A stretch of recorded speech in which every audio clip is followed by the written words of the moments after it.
فلسفہ مغرب کی تاریخ بائی برٹرینڈ رسل، پارٹ 57۔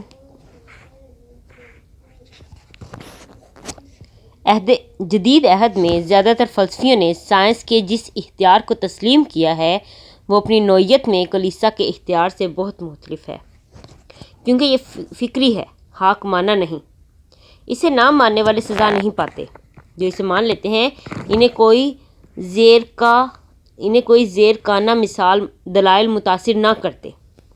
یہ صرف اس لیے غالب آتا ہے کہ یہ اپنی ذات میں عقل کو اپیل کرتا ہے۔ علاوہ ازیں یہ رفتہ رفتہ اور جزوی اختیار ہوتا ہے۔ کیتھولک عقائد کی طرح یہ کوئی ایسا مکمل نظام پیش نہیں کرتا جس میں اخلاق، انسانی امیدیں اور کائنات کے ماضی اور مستقبل کی تاریخ شامل ہو۔ اس کا اعلان صرف وہ ہوتا ہے جو کہ کسی وقت سائنسی طور پر حاصل شدہ شے معلوم ہوتی ہے، جو لا علمی کے سمندر میں ایک چھوٹا سا جزیرہ ہے۔ یہ اختیار کلیسائی اختیار سے ایک اور لحاظ سے بھی مختلف ہے۔ کلیسائی اختیار کے اعلانات ایسے ہوتے ہیں کہ یہ کامل طور پر یقینی اور دائمی طور پر غیر متبدل ہے۔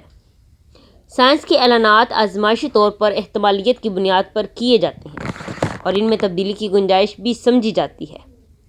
یہ ایک ایسے ذہنی مزاج کو جنم دیتا ہے جو قرون وسطیٰ کے ہٹ درمی کے مزاج سے بہت مختلف ہوتا ہے۔ اب تک میں نظریاتی سائنس کی بات کرتا رہا ہوں، جو دنیا کو سمجھنے کی ایک مثال ہے، جو دنیا کو سمجھنے کی ایک کوشش ہے۔ عملی سائنس، جو دنیا کو تبدیل کرنے کی ایک کوشش ہے، شروع ہی سے اہم رہی ہے اور اہمیت میں مستقل بڑھتی رہی ہے جب تک اس نے نظریاتی سائنس کو انسانوں کے خیالات سے باہر نکال نہیں کیا۔ سائنس کی عملی اہمیت کو ابتدا میں جنگ کے حوالے سے تسلیم کیا گیا۔ گلیلیو اور لیونارڈو کے اس دعوے کی بنا پر سرکاری ملازمت حاصل کی کہ وہ توپ خانۂ اور قلعہ بندی کے فن کو اور بہتر بنا سکتے ہیں۔ ان کے زمانے کے بعد تک سائنس دانوں کا باقاعدہ طور پر جنگ میں حصہ بڑھتا رہا ہے۔ ان کا مشینی پیداوار کے ارتقاء میں حصہ بعد میں آیا۔ اس حصے میں لوگوں کو سائنسی پیداوار کا عادی بنانا بھی شامل ہے۔ پہلے بھاپ اور پھر بجلی کے استعمال کی عادت نے 19ویں صدی کے آخر تک سیاسی اہمیت اختیار کرنا شروع نہیں کی تھی۔ سائنس کی فتح کی سب سے بڑی وجہ اس کی عملی افادیت رہی ہے اور ہمیشہ یہ کوشش رہی ہے کہ اس پہلو کو اس کے نظریاتی پہلو سے جدا رکھا جائے۔ یوں سائنس زیادہ سے زیادہ تکنیک اور کم سے کم دنیا کی نوعیت کے متعلق علم رہی۔ فلسفیوں میں اس نقطہ نظر کا نفوذ حال ہی کی بات ہے۔ کلیسا کے اختیار سے آزادی انفرادیت کے فروغ کی طرف لے گئی، جو ناراضگیت کی انتہا تک پہنچ گئی۔ نشاط ثانیہ کے لوگوں کے ذہنوں میں متکلمانہ فلسفہ اور کلیسائی حکومت کے ساتھ فکری، اخلاقی اور سیاسی نظم و ضبط وابستہ تھا۔ مدرسین میں محدود قسم کی ارسطوی منطق تھی، لیکن یہ ایک خاص قسم کی راستگی کی تربیت مہیا کرتی تھی۔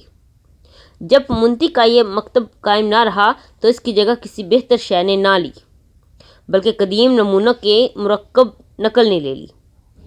17ویں صدی تک فلسفہ میں اہمیت کی کوئی بات نہ رہی۔ 15ویں صدی کے اٹلی میں اخلاقی اور سیاسی ناراضگیت خوفناک صورت اختیار کر گئی، جس نے میکاویلی کے نظریات کو جنم دیا۔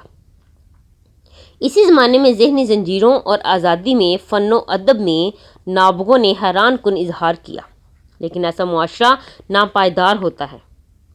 تحریک اصلاح دین اور جوابی تحریک اصلاح نے اٹلی سے اسپین تک کی محکومیت کے ساتھ مل کر اٹلی میں نشاط ثانیہ کے دونوں اور اچھے پہلوؤں کو ختم کر دیا۔ جب یہ تحریک کوہ الپس کے شمال میں پہنچی تو اس میں ویسی ناراضگیت نہ رہی تھی۔ تاہم جدید فلسفہ نے زیادہ تر ایک انفرادی اور داخلی میلان کو قائم رکھا۔ یہ میلان ڈیکارٹ میں بہت قابل ذکر ہے، جو تمام علم اپنے وجود کے یقین کی بنیاد پر استوار کرتا ہے اور صراحت اور امتیاز دونوں موضوعی ہیں کو سچائی کا پیمانہ بناتا ہے۔ یہ سپاہی نوزہ میں نمایاں نہیں ہے، لیکن لائبنیز کے بے وزن واحدوں میں دوبارہ ظاہر ہوتا ہے۔ لاک، جس کا مزاج مکمل طور پر معروضی ہے، بھی بادل نخواستہ موضوعی نظریہ اپنانے پر مجبور ہو جاتا ہے کہ علم نام ہے تصورات میں مطابقت یا مخالفت کا۔ یہ نظریہ اسے اتنا مکروہ لگا کہ اس نے شدید عدم استواریوں کے ذریعے سے اس سے نجات پائی۔ برکلے مادہ کی تنسیخ کے بعد مکمل موضوعیت سے خدا کے واجب الوجود ہونے کے تصور کے باعث بچ سکا۔ اس کے بعد کے بعض فلسفیوں نے اسے ناپسند کیا۔ ہیوم نے تجربی فلسفہ تشکیک کی انتہا تک پہنچا جسے نہ کوئی تسلیم کر سکا اور نہ ہی کوئی اس کی تردید کر سکا۔ کانٹ اور فشٹے مزاج اور نظریہ دونوں میں موضوعی تھے۔ ہیگل نے خود کو سپائنوزا کے اثر کے باعث بچایا۔ روسو اور رومانی تحریک نے موضوعیت کا دائرہ نظریہ علم سے اخلاقیات اور سیاسیات تک پھیلا دیا، اور یہ مکمل طور پر نراجیت میں منتہا ہوا، جیسی کہ ہاکونین کی ہے۔ موضوعیت کی یہ انتہا دیوانگی کی ایک صورت ہے۔ اس دوران سائنس تکنیک کی حیثیت سے عملی انسانوں میں ایک ایسا زاویہ نگاہ تیار کر رہی تھی جو کسی بھی نظریاتی فلسفی کے زاویہ نظر سے بالکل مختلف تھا۔ تکنیک نے قوت کا احساس دیا۔ اب انسان پہلے زمانے کی بنسبت ماحول کے بہت کم رحم و کرم پر تھا، لیکن تکنیک کی عطا کردہ قوت انفرادی نہیں معاشرتی ہے۔ 17ویں صدی میں ایک ایسا تنہا شخص جو ٹوٹے ہوئے جہاز سے ایک ویران جزیرے میں پہنچ گیا ہو زیادہ کچھ کر سکتا ہے جتنا کہ وہ اب کر سکتا ہے۔ سائنسی تکنیک ایسے بے شمار افراد کے تعاون کی طلبگار ہوتی ہے جو ایک ہدایت کے تحت منظم ہوں۔ اس لیے اس کا رجحان نراجیت اور انفرادیت کے بھی خلاف ہے۔ اس کی وجہ یہ ہے کہ یہ ایک بہت ہی مربوط معاشرتی ساخت کی طالب ہوتی ہے۔ مذہب کے برعکس یہ اخلاقی لحاظ سے غیر جانبدار ہوتی ہے۔ یہ انسانوں کو یقین دلاتی ہے کہ یہ حیرت انگیز کارنامے سر انجام دے سکتی ہے، لیکن انہیں یہ نہیں بتاتی کہ انہیں کیا حیرت انگیز کارنامے کرنے ہیں، لہٰذا یہ ادھوری ہے۔ عمل کے میدان میں وہ مقاصد جن کے حصول کے لیے سائنسی ہنر وقف ہوتا ہے بیشتر اتفاق پر منحصر ہوتے ہیں۔ وسیع تنظیموں کے سربراہ جس کی انہیں ضرورت ہوتی ہے حدود کے اندر اسے کسی ایسی طرف رخ دے دیتے ہیں جس سے وہ پسند کرتے ہیں۔ یوں قوت کے جذبے کا احاطہ اتنا وسیع ہو گیا جتنا کہ اس سے پہلے کبھی نہ تھا۔ یوں وہ فلسفے جنہوں نے سائنسی تکنیک سے تحریک پائی ہے وہ قوت کے حافظے ہیں اور یہ سمجھنے لگتے ہیں کہ ہر شے غیر انسانی ہے اور محض خام مال ہے۔ مقاصد فکر سے غائب ہو جاتے ہیں، صرف عمل کی ہنرمندی قابل قدر رہ جاتی ہے۔ یہ بھی دیوانگی کی ایک صورت ہے۔ ہمارے زمانے میں یہ سب سے زیادہ خطرناک صورت ہے۔ اس کے خلاف ایک معقول فلسفے ہی کو اس کا تریاق مہیا کرنا چاہیے۔ قدیم دنیا نے نراجیت کا خاتمہ رومی سلطنت میں دریافت کیا، لیکن رومی سلطنت ایک غیر مہذبانہ امر واقعہ تھا، ایک تصور نہیں۔ کیتھولک دنیا نے نراجیت کا خاتمہ کلیسا میں تلاش کیا جو ایک تصور تھا لیکن کبھی بھی کافی طور پر امر واقعہ کا روپ اختیار نہ کر سکا۔ نہ تو قدیم اور نہ ہی قرون وسطیٰ کا حل تسلی بخش تھا، ایک اس لیے کہ وہ تصوراتی نہ بن سکا اور دوسرا اس لیے کہ وہ حقیقت کی صورت اختیار نہ کر سکا۔ آج جدید دنیا ایسے حل کی جانب بڑھتی معلوم ہوتی ہے جو قدیم دنیا کے حل کی مانند ہے، یعنی ایک ایسا سیاسی نظام جو قوت سے مسلط کیا جائے جس کی نمائندگی عام لوگوں کی امیدوں کی بجائے صاحبان اختیار کی مرضی کرتی ہے۔ ایک مستحکم اور تسلی بخش معاشرتی نظام کے مسئلہ کا حل صرف یہ ہو سکتا ہے کہ رومی سلطنت کے استحکام میں آگسٹائن کی خدا کی بستی کی تصوریت کو سمو دیا جائے۔ اس کے حصول کے لیے ایک نئے فلسفے کی ضرورت ہوگی۔ باب نمبر 2 اطالوی نشاۃ الثانیہ، دا اٹالین رینیسانس۔ قرون وسطیٰ کے زاویہ نگاہ کے خلاف جدید نقطۂ نظر کی ابتدا اٹلی میں اس تحریک کے ساتھ شروع ہوئی جسے نشاۃ ثانیہ کہا جاتا ہے۔ ابتدا میں جن افراد جن میں قابل ذکر پڑارک ہے ہی کا یہ زاویہ نگاہ تھا، لیکن 15ویں صدی کے دوران یہ اٹلی کے پڑھے لکھے لوگوں میں بڑی اکثریت میں پھیل گئی۔ ان میں عام و خاص دونوں شامل تھے۔ بعض معاملات میں نشاط ثانیہ عہد کے لوگ لیونارڈ اور چند اور کے سوا سائنس سے کوئی لگاؤ نہ رکھتے تھے۔ سائنس کے اہم ترین موجودوں نے 17ویں صدی سے اسے شہرت بخشی۔ اس فقدان کے ساتھ جزوی طور پر جو علم جوتش سے آزادی وابستہ ہے، ان میں اب بھی بہت لوگ قرون وسطیٰ کے فلسفیوں کی طرح کسی نہ کسی سند ہی کی پیروی کرتے تھے، لیکن انہوں نے کلیسا کے اختیار کی بجائے قدیم دانشوروں کو سند بنا لیا۔ بلا شبہ یہ آزادی کی طرف ایک قدم تھا، لیکن قدیم دانشور ایک دوسرے سے مختلف آراء رکھتے تھے، اور یہ فیصلہ کرنے کے لیے کہ ان میں سے کون صحیح ہے انفرادی فکر کی ضرورت تھی۔ لیکن 15ویں صدی کے بہت کم اطالوی اپنی رائے رکھنے کی جرأت کرتے اور کسی نہ کسی کی سند ہی کی پیروی کرتے، خواہ قدمہ میں ہو یا کلیسا کی تعلیم ہو۔ نشاط الثانیہ کو سمجھنے کے لیے یہ ضروری ہے کہ پہلے اٹلی کے سیاسی حالات کا مختصر جائزہ لیا جائے۔ فریڈرک دوم کی 1250 میں موت کے بعد اٹلی زیادہ تر بیرونی مداخلت سے آزاد رہا، مگر 1494 میں فرانس کے بادشاہ چارلس ہشتم نے ملک پر حملہ کر دیا۔ اٹلی میں 5 اہم ریاستیں تھیں، یعنی ملان، وینس، فلورنس، پاپائی ریاست اور نیپلز۔ اس کے علاوہ بھی چھوٹی چھوٹی متعدد راجدھانیاں تھیں۔ ان میں ہر ایک نے کسی ایک ریاست کے ساتھ الحاق کر رکھا تھا یا کسی ایک بڑی ریاست کے تابع تھی۔ 1378 میں جنیوا تجارت اور بحری قوت میں وینس کا حریف تھا، لیکن اس سال کے بعد جنیوا نے میلان کے اقتدار کی اطاعت قبول کر لی۔ میلان جو 12ویں اور 13ویں صدی میں جاگیرداری کی مزاحمت کرتا رہا، بالآخر ہونسٹافن کی شکست کے بعد ویکانٹی کے زیر تسلط آ گیا۔ یہ ایک قابل خاندان تھا جس کا اقتدار زر پرستانہ تھا، جاگیردارانہ نہیں۔ انہوں نے 1277 سے 1447 تک 170 سال حکومت کی۔ اس کے بعد 3 سال تک جمہوری حکومت بحال رہی، لیکن اب بھی ایک اور خاندان سفورزا جس کا ویکانٹی سے تعلق تھا نے حکومت حاصل کر لی اور میلان کے نوابین کا خطاب اختیار کیا۔ 1494 سے 1535 تک میلان فرانس اور اسپین کے درمیان میدان جنگ بنا رہا۔ سفورزا بعض اوقات ایک طرف کا ساتھ دیتے اور بعض اوقات دوسری طرف کا۔ اس دوران بعض اوقات وہ جلا وطن ہوتے اور بعض اوقات اقتدار میں آ جاتے۔ بالآخر 1535 میں شہنشاہ چارلس پنجم نے میلان کو اپنی سلطنت میں شامل کر لیا۔ وینس کی جمہوریہ خصوصاً اپنے عروج کے زمانے میں اٹلی کی سیاست سے باہر رہی۔ اس پر غیر مہذب لوگ کبھی بھی قبضہ نہ کر سکے۔ ابتدا میں یہ خود کو مشرقی شہنشاہوں کے ہی زیر نظر سمجھتی رہی۔ اس روایت اور اس کے ساتھ ہی اس کی مشرق کے ساتھ تجارت نے اسے روم سے ہمیشہ آزاد رکھا، اور یہ صورتحال ٹرینٹ کی مجلس کاؤنسل آف ٹرینٹ 1545 تک قائم رہی۔ وینس کے پولوسارپی نے اس مجلس کے متعلق پاپائیت کے خلاف اس کی تاریخ لکھی۔ ہم دیکھ چکے ہیں کہ چوتھی صلیبی جنگ کے وقت وینس نے کس طرح قسطنطنیہ فتح کرنے پر زور دیا تھا۔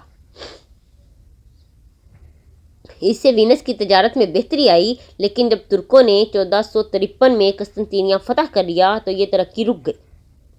متعدد وجوہات کے باعث، جن میں جزوی طور پر اناج کی رسد بھی تھی، وینس کے لوگوں نے 14ویں اور 15ویں صدی میں یہ ضروری محسوس کیا کہ وہ اٹلی کا وسیع علاقہ حاصل کر لیں۔ اس سے اس نے کئی دشمن پیدا کر لیے، جنہوں نے بالآخر 1509 میں لیگ آف کومبرائی بنا لی۔ یہ طاقتور ریاستوں کا اتحاد تھا جس نے وینس کو شکست دی۔ اس بدنصیبی سے بچ نکلنا شاید ممکن ہوتا، لیکن واسکو ڈے گاما کی ہندوستان کی طرف کیپ کی راہ کی دریافت 1997 سے 98 سے نہ ہوا۔ اس نے ترکوں کی قوت میں اضافہ کر دیا جس نے وینس کو تباہ کر دیا۔ تاہم یہ ریاست اس وقت تک قائم رہی جب تک نیپولن نے اسے آزادی سے محروم نہ کر دیا۔ وینس کا آئین جمہوری تھا، لیکن آہستہ آہستہ ایسا نہ رہا، اور 1297 کے بعد یہ صرف چند امراء کی حکومت بن گئی۔ سیاسی قوت کی بنیاد ایک مجلس اعلیٰ تھی جس کی رکنیت اس تاریخ کے بعد موروثی بن گئی، جو چیدہ خاندانوں تک محدود ہو گئی۔ انتظامی اختیار روس کی مجلس کے پاس تھا، جن کا انتخاب مجلس اعلیٰ کرتی۔ ریاست کا آئینی سربراہ ڈاجی کہلاتا، جس کا انتخاب تاخیات ہوتا۔ اس کے برائے نام اختیارات بہت محدود تھے، لیکن عملی طور پر اس کا اثر حسب معمول فیصلہ کن ہوتا۔ وینس کی حکمت عملی بہت زیرک خیال کی جاتی اور وینس کے سفیروں کی رپورٹیں قابل ذکر طور پر اثر انداز ہوتی۔ رینہی کے وقت سے مورخین نے انہیں ان واقعات کے علم کا بہترین ماخذ قرار دیا جنہیں وہ پیش کرتے ہیں۔ فلورنس دنیا میں مہذب ترین شہر تھا اور نشاط ثانیہ کا سب سے بڑا ماخذ تھا۔ ادب میں اکثر تمام بڑے نام اور اوائل اور بعد میں فن میں تمام نامور شخصیات فلورنس سے وابستہ ہیں، لیکن اس وقت ہم کلچر کی بجائے سیاست کے متعلق بات کر رہے ہیں۔ 13ویں صدی میں فلورنس میں 3 جماعتیں تھیں جن میں باہمی کشمکش تھی۔ یہ جماعتیں اشرافیہ، دولت مند تاجروں اور عوام پر مشتمل تھیں۔ اشرافیہ کی اکثریت غبلنیوں، پوپ مخالف اور شہنشاہ دوست کی حامی تھیں۔ باقی 2 جماعتیں گیولف، پوپ دوست اور شہنشاہ مخالف تھیں۔ غبلنیوں کو 1266 میں شکست کا سامنا کرنا پڑا، لیکن 14ویں صدی میں عوام کی پارٹی دولت مند تاجروں پر سبقت لے گئی، تاہم اس کشمکش کے باعث ایک مضبوط جمہوریت قائم نہ ہو سکی، بلکہ اس طرف لے گئی جسے یونانی جابر کہتے۔ میدیچی خاندان، جو بالآخر فلورنس کے حکمران بنے، نے سیاسی مختاران کی حیثیت سے جمہوریت کا ساتھ دیا۔ قاسمودی 1399 سے 1464 خاندان کا شہرت پانے والا پہلا شخص تھا۔ اس کا ابتدا میں کوئی سیاسی حیثیت نہ تھی۔ اس کے اقتدار کا انحصار اس ہنر پر تھا کہ وہ انتخابات کو اپنے حق میں مائل کرا لے، جب ممکن ہوتا وہ زیرک اور مصالحت پسند ہو جاتا، اور جب ضروری سمجھتا بے رحم بن جاتا۔ اس کے مختصر وقفے کے بعد اس کا پوتا لورینزو عالی شان جانشین بنا۔ وہ 1469 سے 1492 میں اپنی موت تک مقتدر رہا۔ ان دونوں کے اقتدار کا انحصار ان کی دولت پر تھا، جو انہوں نے تجارت، کانوں اور دوسری صنعتوں سے حاصل کی تھی۔ وہ یہ جانتے تھے کہ وہ خود کو اور فلورنس کو کس طرح دولت مند بنا سکتے ہیں، اور ان کے دور میں شہر خوشحال ہو گیا۔ لیورنس کا بیٹا پیٹرو اپنے باپ کی صلاحیتیں نہ رکھتا تھا۔ اسے 1494 میں سبکدوش کر دیا گیا۔ اس کے بعد 4 سال تک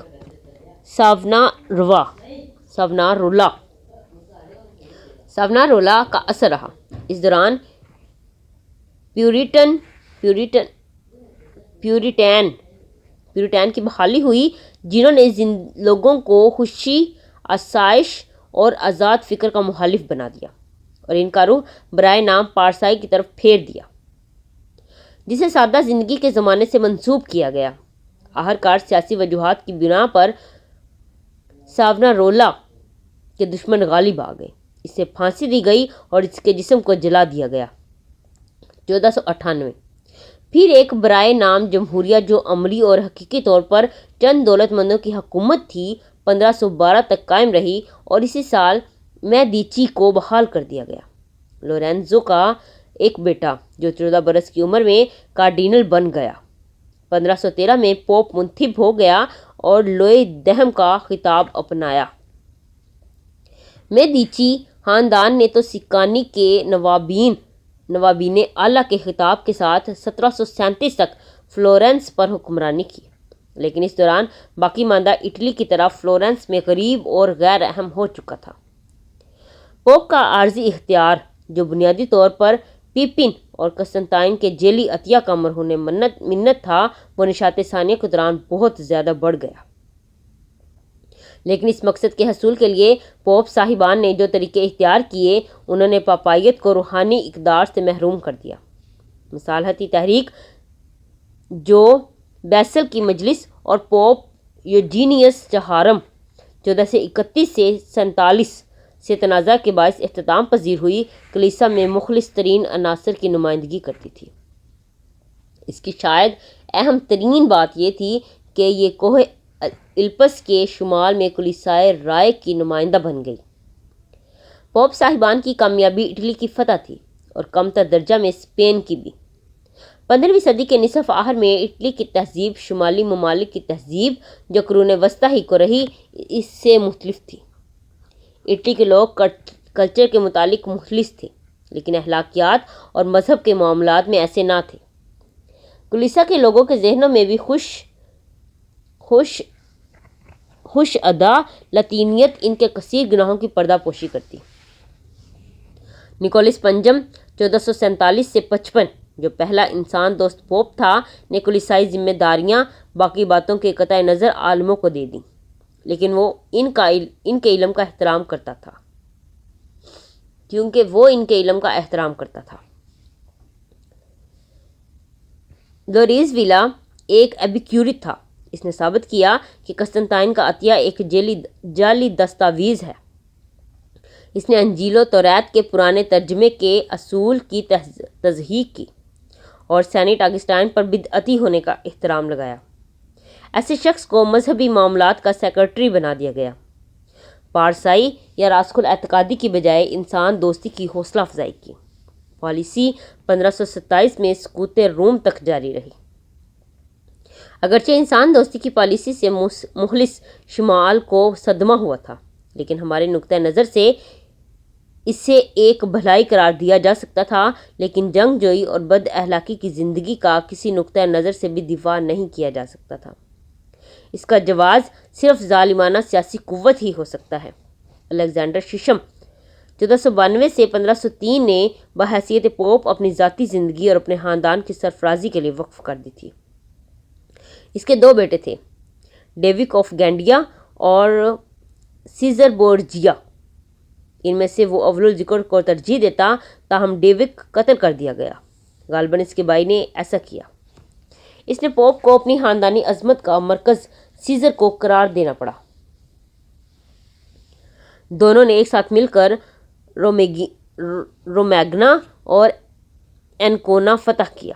شاید نیت یہ تھی کہ سیزر کو ان دونوں علاقوں کی راجدھانی دے دی جائے، لیکن جب پوپ چل بسا تو اس وقت سیزر بہت بیمار تھا، اس لیے فوراً کوئی عمل نہ کر سکا۔ نتیجتاً ان کی فتوحات سینٹ پیٹر کی وراثت میں بدل گئیں۔ ان دونوں افراد کی بدکاری کا چرچا عام ہونے لگا۔ کثیر تعداد میں ان پر قتل کے الزام لگائے گئے۔ اس سلسلے میں سچائی کو جھوٹ سے الگ کرنا بہت مشکل ہے۔ البتہ اس میں کوئی شک نہیں کہ دغا بازی کے فن کو جتنا انہوں نے بڑھاوا دیا ایسا پہلے کبھی نہ ہوا تھا۔ جولیس دوم 1503 سے 13 جس نے الیگزینڈر ششم کی جگہ لی، پارسائی میں قابل ذکر تو نہ تھا، لیکن اپنے پیش رو کی بنسبت اس نے اپنی بدنامی کے بہت کم مواقع دیے۔ اس نے پوپ کی اقلیم کو وسعت دینے کی کوشش جاری رکھی۔ ایک سپاہی کی حیثیت سے تو وہ خوبیوں کا مالک تھا، لیکن مسیحی کلیسا کی سربراہی کے لیے ایسا نہ تھا۔ تحریک اصلاح دین جو اس کے جانشین لوئی دہم 1513 سے 21 کے زمانہ میں شروع ہوئی، وہ نشاط ثانیہ کے پوپ صاحبان کی غیر مذہبی پالیسی کا فطری نتیجہ تھا۔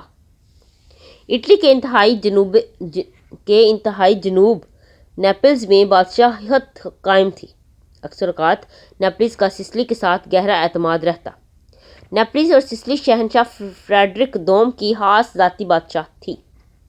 اس نے اسلامی طرز کی بادشاہت قائم کر رکھی تھی جو روشن خیال مگر مطلق تھی۔ جاگیردار اشرافیہ کے پاس اقتدار نہ تھا۔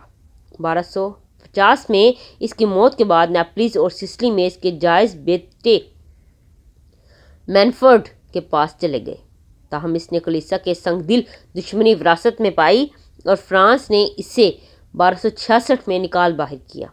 فرانسیسی خود غیر قبول ہو گئے اور انہیں سسلی کی دعائے مغرب 1282 میں قتل کر دیا گیا۔ اس کے بعد یہ بادشاہت آرگان کے پیٹر سوم اور اس کے وارثوں کے پاس چلی گئی۔ مختلف الجھیڑوں کے بعد نیپلیز اور سسلی ایک دوسرے سے عارضی طور پر الگ ہو گئے۔ یہ دونوں 1443 میں کریم النفس الفونسو کے تحت دوبارہ متحد ہو گئے۔ یہ علوم کا ممتاز مربی تھا۔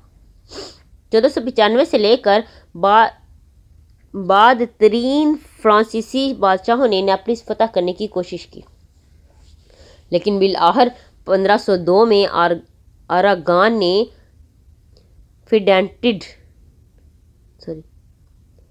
فرڈیننڈ نے بادشاہت حاصل کر لی۔ فرانس کے بادشاہوں چارلس ہشتم، لوئی دو ازدہم اور فرانسس اول نے میلان اور نیپلس پر اپنے دعوے، جو غیر قانونی تھے، کیے۔ سب نے اٹلی پر عارضی فتح حاصل کی، لیکن سب کو اہل اسپین نے شکست دے دی۔ اسپین کی فتح اور مقابل تحریک اصلاح دین نے اٹلی کی نشاط ثانیہ ختم کر دی۔